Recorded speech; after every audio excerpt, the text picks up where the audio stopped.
Look at the case of the perfect square 15 times 15, which is 225.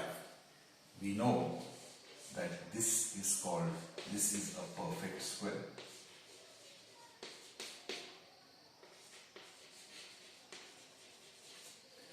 And this is its square root.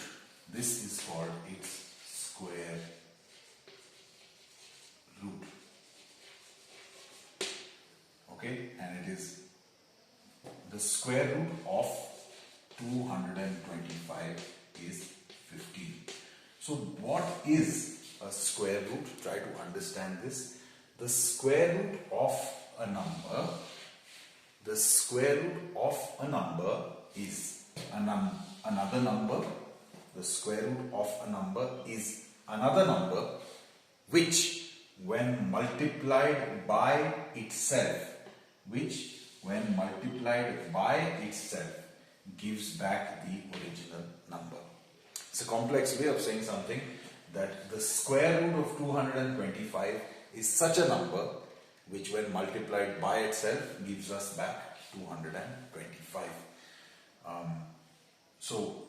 We have seen that we know that what will be the square root of 16. This we know thanks to our tables, that the square root, and this is the sign for square root, the square root of 16 is 4.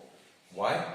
Because 4 multiplied by itself is 16. So this is the idea of a square root. Now,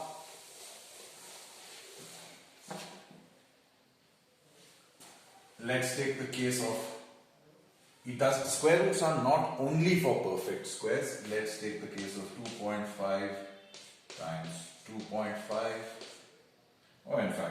Let's take it. Okay, 2.5 times 2.5.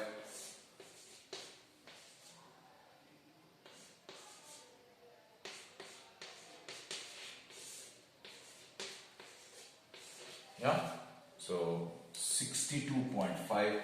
So what is the square root of 62.5? It is 2.5. Now this part, the square root of decimal numbers, of numbers other than perfect squares, will be dealt with later on. If I don't have a perfect square, how to find its square root is a different matter. But with perfect squares, there is a very simple way of finding the square root, which uses prime factorization. In order to demonstrate this, let us actually look at the number 81. Okay, now we do know that 9 times 9 is 81. Okay, we know that the square root of 81 is actually 9. This we know thanks to our tables. Remember, we will be doing this for larger numbers where we don't have our tables, so try and understand the logic. So how can I actually find the square root of a perfect square? Is simply by prime factorizing it. If you look here, if we use the tree method for prime factorization, we get 3 times 3, and this also is split into 3 times 3.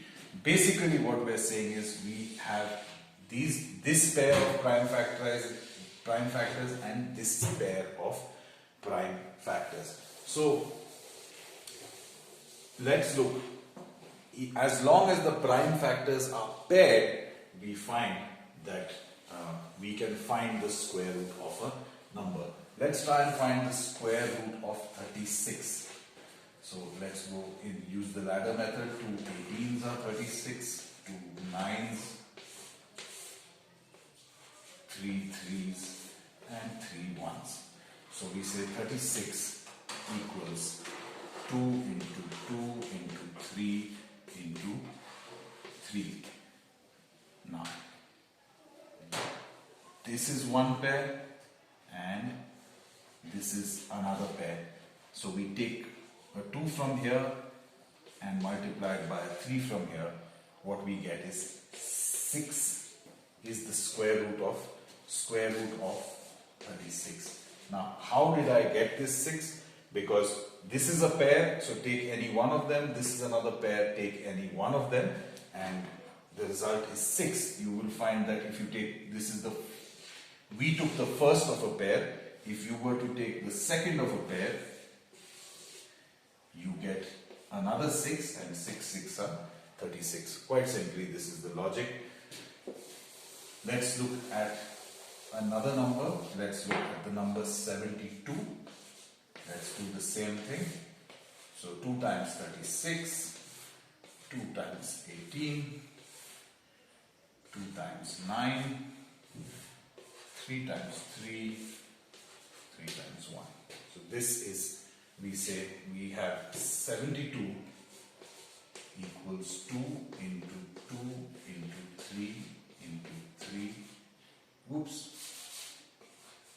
into 3 into 3. Now if you have a look at this, I'm just going to move this a little bit.